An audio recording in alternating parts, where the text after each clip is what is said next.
Tired of dropping your phone or struggling to prop it up? Meet the PopSockets phone grip with expanding kickstand in black, your new must-have accessory.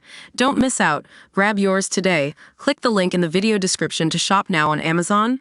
Welcome to Watch Club Daily, where we dive into the world of music and pop culture.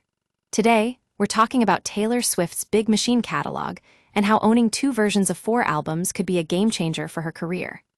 Now, you might think that owning 2 versions of an album would be a problem for Swift, but it turns out she doesn't have to choose between the original and re-recorded versions. In fact, having both options gives her a lot more control over how her music is used and monetized. Let's take a look at what happened when Shamrock owned the Big Machine masters. Swift effectively had veto power over requests for sync licenses, which means she could refuse to grant permission for publishing rights unless she owned the master rights herself.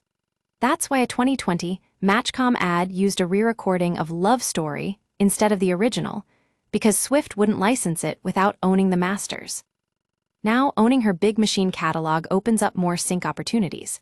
Whether fans want the original or re-recorded versions, Swift has a financial incentive to put her songs in ads, films, TV shows, and movie trailers. According to Brian Calhoun, a marketing consultant, I would say, hey, let's go crazy. I own this stuff. Let's go hard.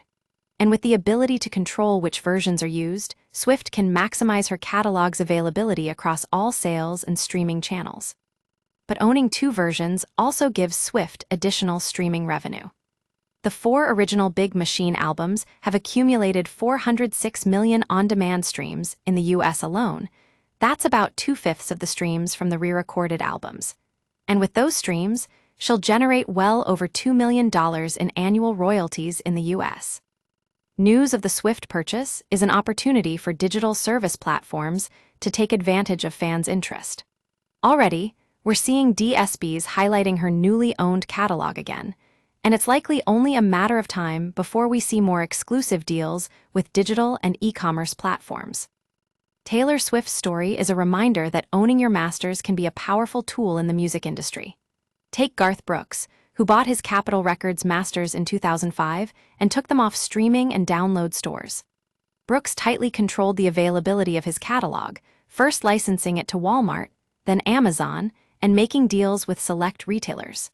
Swift could take a similar approach, but she's choosing to capitalize on her unique ability to motivate consumers. In fact, owning her Big Machine catalog is more valuable in her hands than in someone else's. As Brian Calhoun says, it's more valuable in her hands than in somebody else's hands. And with that control comes the power to maximize her earnings and make her music available to fans everywhere. That's the Taylor Swift way, and it's clear why she's one of the most successful musicians of all time.